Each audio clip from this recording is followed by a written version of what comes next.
again. Welcome to ManchTalk. I'm Tammy Simmons. And I'm Carla Garrick. Thanks for tuning in. Today is, I'm awful with dates. I think today's Tuesday the 28th. After Memorial Day. So we can properly wear white, which I didn't. Good weekend. Such good weather. Oh, it was wonderful. It was wonderful. Anybody who had outdoor barbecues or was going to the lake or anything, you couldn't have asked for better weather. No, I think it was the first time we've had 3 days of sunlight. Nice sun, lots of sun, almost too much sun. One day I was checking to see if it was going to rain, and it said it was 86, and it felt like 86, and I was like, oh, yeah, that's a little much. But we have rain today. Today's rain, but the plants need it, so yes, good for that. Before I forget, if you're watching this on replay or if you're watching it live, Saturday, June 1st, which is this coming Saturday, so don't go there next Saturday, Manchester Animal Shelter plant sale, and also the Dairy Garden Club plant sale down at the Masonic Lodge in Derry. Two great places to get plants. And I have to say, I was impressed. The plants we got seem to be thriving faster than things you buy at the big box stores. Because they're not grown in a greenhouse, or they're not grown maybe in Massachusetts, where even though, it's right there, a little bit south can make a difference in the weather. Yeah. I have my bleeding hearts. Yep. This is my new favorite flower. I just discovered them, and they are beautiful. So they're blooming, and basically everything we got at the plant sale is thriving. Yeah, the plants, I've only gotten some of mine in the ground, but they all seem to be, doing fine in their pots, which is good considering it was as warm as it was. I did move them to the shade a little bit because I felt bad for them. But anyways, more important things other than just plants and sunshine. Well, not really, but these are the important things. So for those who are on Facebook, which is, a very large number of people, there's little chat groups in all the different wards in Manchester, and I live in Ward 10, so I'm in the Ward 10 chat group. Makes sense, right? But I know they're in other wards. There's a Ward 11 one. I know there's a Ward 6 one. There's a Ward 1. And the other's small, but they probably have, 100 people in them, which, considering the size of people, the ward, that's probably not bad. And we have this ongoing back and forth where Representative Heidi Hamer posts the wonderful things that the Democrats have done that week to save us from ourselves. If I or anybody else posts a differing point of view, we're being negative and awful and whatnot. And I thought it was interesting because she posted, the wonderful things that she's doing to, save New Hampshire.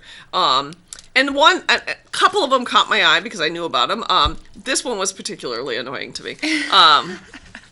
Lay it on me, Tammy. Well, this is the words. The words kill me. First of all, if you're going to talk about legislation, one of the things I always try to do is mention the bill number so that people can look it up for themselves and figure, because that way, if you think I've got a biased view, you can look and read the words for yourself. Interestingly enough, in our little Ward 10 chat, there was a back and forth because when we first started posting that we thought the Democrats were doing bad things, Heidi Hamer was all, people can look this up for themselves. You don't need to be posting this here.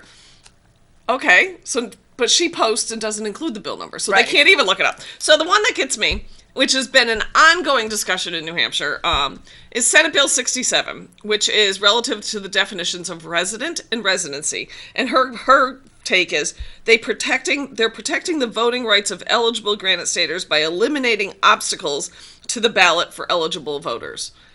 Eligible voters? I didn't know there were obstacles to the ballot. Right. Other than you have to go and vote. Really. Well, yeah, and you have to be a resident of the state you're voting. But that's not really an obstacle. Fair enough. Right? Yeah. Obstacles are things that prevent people who have the right to vote from going. If polling places were only open for 10 minutes, that'd be an obstacle. In Manchester, polling places are open for 13 hours. You can register at the polls. You can register at the city clerk's office. If you're sick in the hospital, the city clerk will come to you and let you vote. Wow. I mean, our city clerk goes above and beyond to make sure that anybody who intended to vote gets to vote. So I don't really think there's obstacles.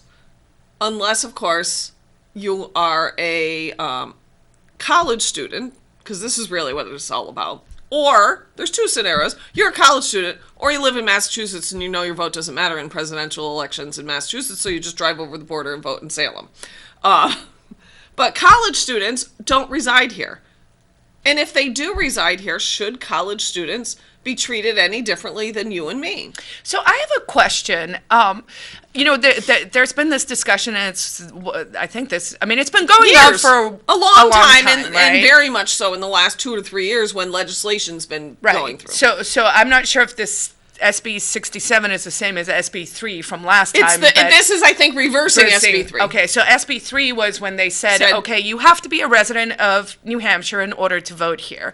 And we hear that whole thing of like, you're disenfranchising me. But it's like, well, no, you can vote where you're a resident. But my question is, if these students are paying out-of-state tuition, then they're not residents. Then, we already have a system where someone's done the checks and balances to say, yes, you're a resident, or no, you're not a resident. Well, that's the thing. There's different factors that play into what determines your residency, honestly. If my tax bill is Manchester, or if that's where I reside, I can't just decide that I live in Concord because I drive there or something. You just can't. Right. So what did the bill say? The bill was basically, so in the SB 3 or SB whatever it was from last time, they added that anybody who is here as a resident has to follow the motor vehicle laws under Title 21 of New Hampshire statutes governing motor vehicles, which basically says, if you're a resident of New Hampshire, all residents of New Hampshire, not just students, not just voters, one of the things you have to do is within 30 days, you're supposed to get your driver's license here, and you're supposed to get your car registered here. Now, we can debate whether people should have to, get a driver's license in the state or whatever, but part of being a resident and part of affording all the benefits of being a resident is part of that money does go to taxes. So it's like it's not a poll tax, but it's it's the residency tax type Sure, thing. And the thing is, if it's a poll tax, then it's a poll tax on everyone who votes, right. Or it's not a poll tax, but whatever we're doing, surely we should be treating everyone equally. Right, and it's saying a person who satisfies the definition of residency in this section, which says a resident or inhabitant of the town or city above anybody who's domiciled or has a place of abode or both in this state, in any city, town, or other political subdivision, and who has through all of his or her actions demonstrated a current intent to designate that place of abode as his or her principal place of residence, to the exclusion of all others. So, if you're still getting mail at mom's house in Ohio, then it's not to the exclusion of all others because you would have changed your address. Right. Now, I don't think college students do that. College students don't change their mail from home to college and then back again. They just get mail sent to them at college and mail sent to them at home. So that isn't to the exclusion of others. But the language that they're adding is anybody who satisfies that criteria, which we're leaving it kind of open-ended, who does not have a current intent to maintain his or her domicile or place of abode within New Hampshire for the indefinite future. So not a resident. Somebody who is not going to stay here, including military personnel, a student of institutional learning, or a person employed for a fixed term, is not a resident. But they're still, I think it's a mess. It shouldn't be a mess. And I don't like that they're adding military personnel. Not that I want special carve-outs, but if you're a person, especially an unmarried person, and you're deployed, where do you live? And I believe the military is allowed to decide they live wherever they want to live. If you live in Maine, you live in Maine. So this would be saying that military doesn't have to follow the motor vehicles. But if you're claiming New Hampshire, so it's saying that if you're any of these, if you are a military personnel, a student, or a person working on a fixed term, so you got a 2-year contract, you don't have to do the vehicle registration stuff or the license. So couldn't this actually create an opportunity if that's a loophole where like the entire army could say, you know what, we should all make our residence New Hampshire, right? Because then we never have to register our cars again. And why should I have to write? I want to understand, like, we're not supposed to write laws. One of the first rules when you're writing a law is you don't write a law for a special class of people. Well, I wish someone would actually apply that. That should be the first thing you look at. I mean, the New Hampshire Constitution specifically says we will not create two classes of men. Right. And basically everything we've done since then does exactly that. And that should be the first thing you look at. Is this giving special rights or privileges to one certain class of people? Which this certainly is. And this clearly is. This is saying anybody in the military, any student, or anyone here on a 2-year contract or whatever fixed-term contract for employment, which is kind of weird. Right. Because they shouldn't be residents for voting purposes either. If you move into a temp, you stay at an Airbnb for 6 months and it happens to overlap election day. And once again, can we just emphasize, there is this entire process called absentee ballots, which means you get to vote where you're actually a resident. Right. And the thing that gets my goat about this bill in particular is this is literally people saying we want all the rights without any of the obligations. So the point is, if it is a poll tax, and if I have to pay my $80 or whatever it is, never buy a new car in New Hampshire. Expensive. And then I made that mistake in 2008. At least know what you're getting yourself into. I had no idea, and it was like $600, and you're like, what? It was ridiculous. So I learned that lesson, and my Yankee frugality has now kicked in. But this is nonsense because people are literally saying, well, I don't want to be disenfranchised. I want to vote for more taxes, but I don't want to pay the taxes. Right. And it's like, that's not how the world works, guys. If you have these ideas and you're like, we got to tax everyone because we want all these services so that we can just actually tax everyone. But then tax everyone. And you know what? If you want to vote that way, then you got to learn your votes make taxes go up. Yes. This is what it costs. So you gotta pay to play. You would think. But I don't know. I mean, this is it oddly, and because I don't believe it's a partisan issue. This should not be a partisan issue. This is just common sense to me. This is like an issue that just makes sense. Like, people either live here and vote and do all the things that you have to do when you live here, or you don't. Right. The partisan part of it comes in is that there are thousands of students in Dartmouth going to Plymouth State, and there are thousands of students going to UNH in Durham. Literally thousands. I believe somebody told me that it probably was Hanover, either Hanover or Durham. They have more people vote than they have people living in the houses. And so how is that possible? There's not that many people in your town. Your population is based on residents, right? Not people vacationing, not people going to school. So your vote is allocated that way as well. So theoretically, you've got say we have 5,000 students in New Hampshire who are residents of other states.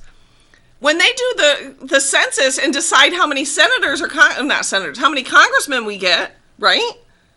Or how many it's based on our population. Well, we're not counting those 5,000 people for that, but we're letting them vote.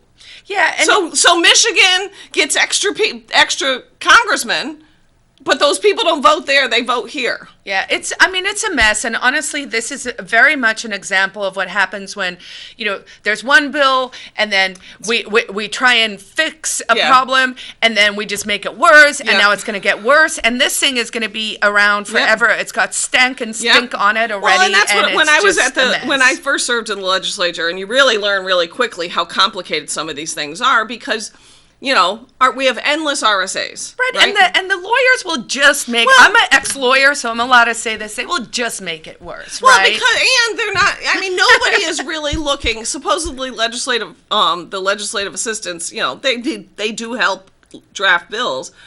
And they're supposed to connect all the dots and make sure it's not screwing up the next thing. But it happens all the time, and it gets convoluted where you're like... What definition are we using? At the beginning of bill, what kills me when it's at the beginning of a bill and it says, in this section, the definitions are, and I'm like... Right. So we have a problem with labor laws where what somebody considered, I think it's who's considered a contractor in labor law is different than who's considered a contractor in commerce law. Yeah, it's a mess. At a minimum, if if I was queen, like, I would just say, let's go through all everything. Of That's it, what I said. come up with one definition for everything, and at least clean up our bills so that we know what we're... That for 10 years at least, and it would be a good pattern. You have a 2-year term. The first year is always the budget, also, which most committees don't have anything to do with the budget. The finance committee, which I don't think is the right way either. I think the labor committee should be looking at the labor budget, and I think, commerce should be looking at the budgets that relate to them, and fish and game should be looking at the, why not? So then you have all 400 people participating in the budget. But during that time, rather than allowing new legislation, or other than emergency, true fast track stuff that, like all of a sudden, I don't know, there's always some weird thing that you say it's never going to happen, and then you're like, well, except for that one thing. Yeah, except do we actually need a law for every weird, exceptional thing that happens? No, and that's so part what of our I'm saying is well. I think in that first year, it should be the duty of those committees. Everyone should just repeal. Should go through the RSA and clean it up constantly. Right. Either repeal sections that are obsolete, combine sections that are duplicitous, take out words that, make sure the definitions match, so that eventually RSA 275, which is the labor statutes, just makes sense when you read it. Right. Yeah, it's because if you went through our election law from the beginning to the end and said, okay, we're going to rewrite this whole thing so that it's coherent and it's clear and it's concise and it covers all the problems, then it would. But, Tammy, we couldn't possibly have things make sense now, could we? So that was one of the bills that my state rep... And my prediction here today on ManchTalk is we're going to see litigation out of this. I think so. I think I want to sue. I haven't sued anybody lately. How is this not another class of... okay, why do I have to register my car? Yeah. I don't know where I would register my car if I didn't do this. Wisconsin. I know. I'm just saying. But what if I don't want to? Do people get tickets in New Hampshire for having Wisconsin plates? No, I think as long as your vehicle's registered. Right? But So, so we'll see. I'm sure if I don't have to do this, what else do I not have to do? Yeah. Can I just not do some things? I'd like to not do some things.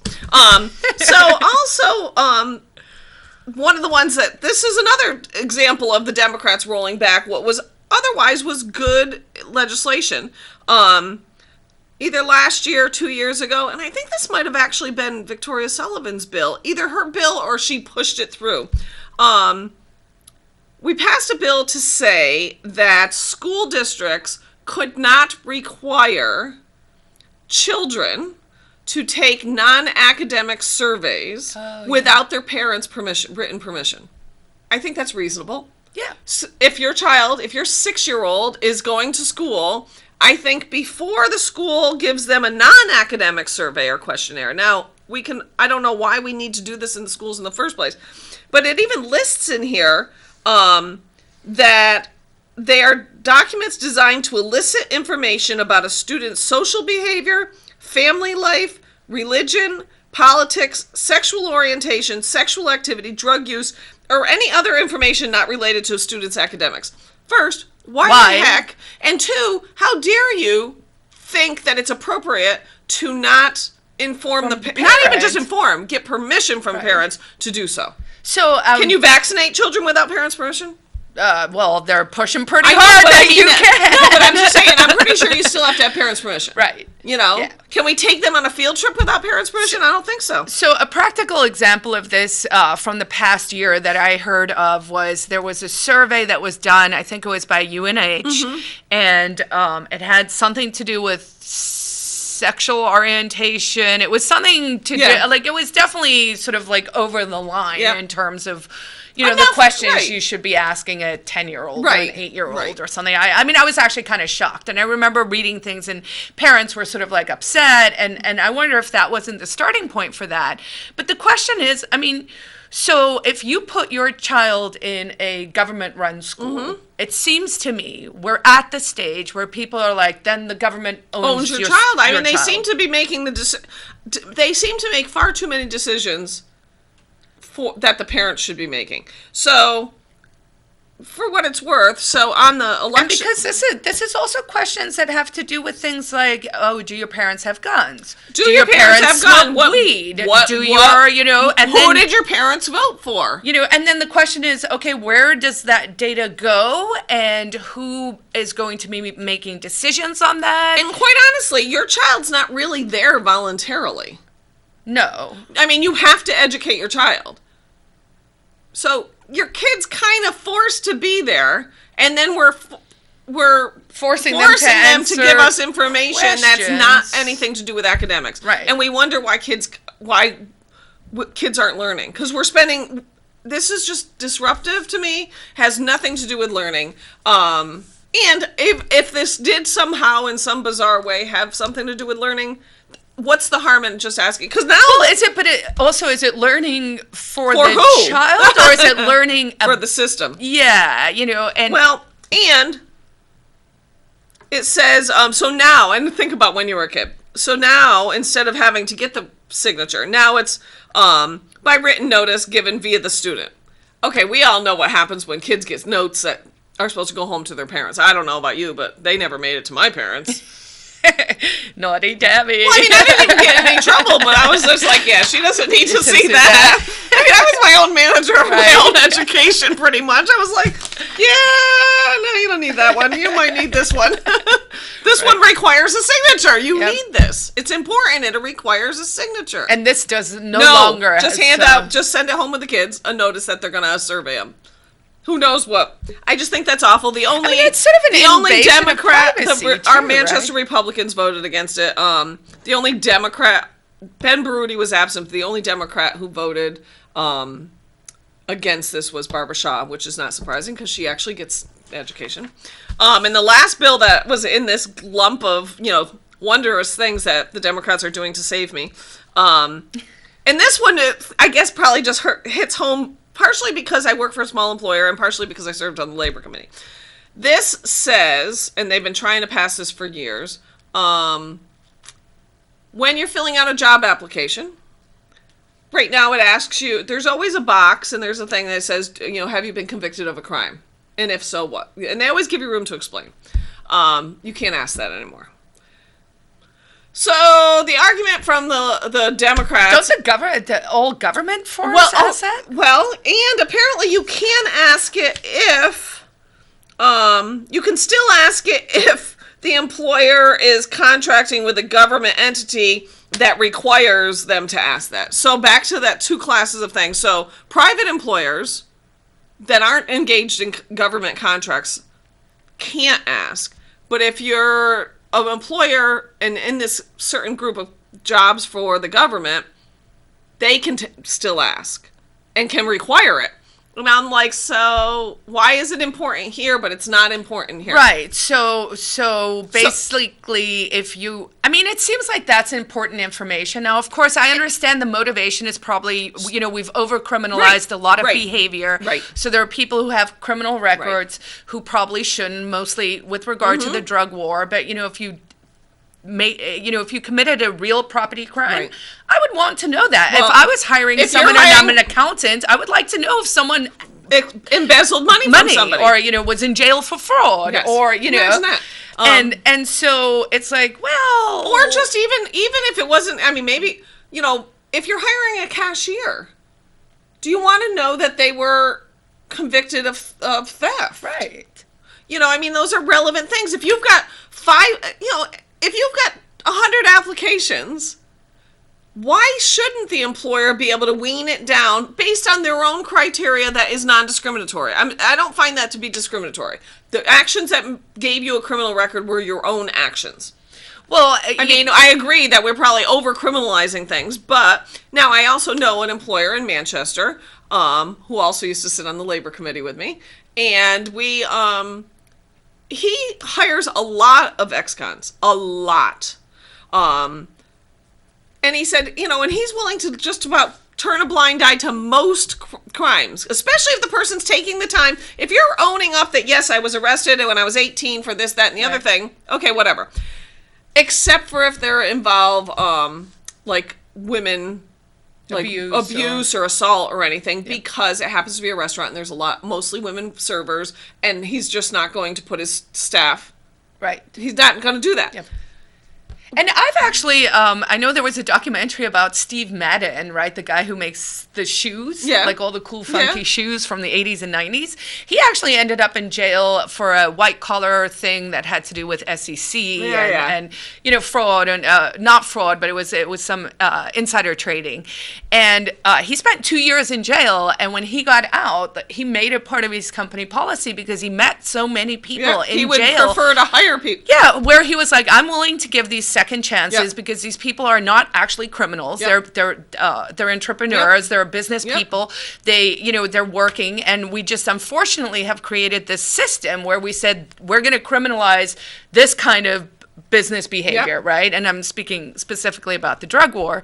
And I thought, wow, that's cool, right? Because you're giving people, based on the state hurting him personally for something that, you know, he just got caught up in something, like he wasn't, you know. He wasn't totally evil. He wasn't a bad guy. I mean, he took advice from, you know, an investment backer. And then, you know, as it is, everyone, you know, not, you know, crap rolls downhill. And so, like, someone who's not really the responsible one is the person who ends up, you know, in trouble. So with this, they're just saying. Not on the application process. And talk about, like, I always think it's hysterical because I sat on labor and I listened to the arguments, and everybody who's arguing it, none of them are business owners. So they make it seem, I think people who have never either worked in a really small business to the degree that they see how the business runs or own their own business have no idea how much work it is to run a business. And how hard it is to find good employees. So to say that, like, you should just have to not be able to wean people. I mean, you already can't ask somebody how old they are, which is kind of relevant depending on the job, but you can't ask them, well, you can't, you know, you probably can't ask them if they're married or any, you know, like, you can't ask anything. You can ask about their history, but you can't ask about their criminal history. So you can require me. And I said, you know, I used to say all the time, they ask about college. How about we don't allow that? And they were like, well, what do you mean? And I said, why is that not discriminatory? When I was 18, I opted not to go to college. So the job I'm applying for, should I be discriminated against if I have the same skill set as the kid who went to college? Yep. That's just, I mean, come on. Maybe we should just not ask anything on applications. Oh, but see, it should be a lottery. Just have a lottery for I mean, I think in some ways we're driving towards that, right? I mean, why is it that the state can say, well, we're allowed to know all these things, but not you. But you're not allowed to. And anyone the argument who's will in be, the well, you sector, can ask once they get to the interview process. And I'm thinking, what a big waste of time for everybody. Right. Oh, but you couldn't possibly want things to be efficient. You can't possibly say our time is precious and that we would like to, you know, get things done. And Speaking of precious time, we got the 1 minute warning, believe it or not. Oh, my goodness. So, you know, lots of stuff. I also heard that there was a bill that Pat Long had put in that would allow school districts to become taxing authorities, and we'll have to get more information. Maybe we can talk about that next week, because I really need to see the bill and see what it says and then think about the steps, because I do find it interesting that it's Pat Long from Manchester putting in a bill that would allow Manchester to put it before the voters, pretty much, to say, should the schools also be able to tax you? Wow. Yeah, good luck with that. So that's all we got for this week. I know, like, whew, like that gun. If you have any questions, if you have any subject matter, if you want to see us talk to somebody, because if you know a small business that could come on and tell us about their new venture in Manchester, that'd be great. Our email is manchtalk@gmail.com. You can always rewatch any shows that you missed on our YouTube channel, which is also ManchTalk, because we're really consistent that way. Otherwise, that's all I've got. I hope the weather picks up and you have another wonderful weekend. How about you? Anything? Have a great week. Thanks so much. Go buy plants. Bye.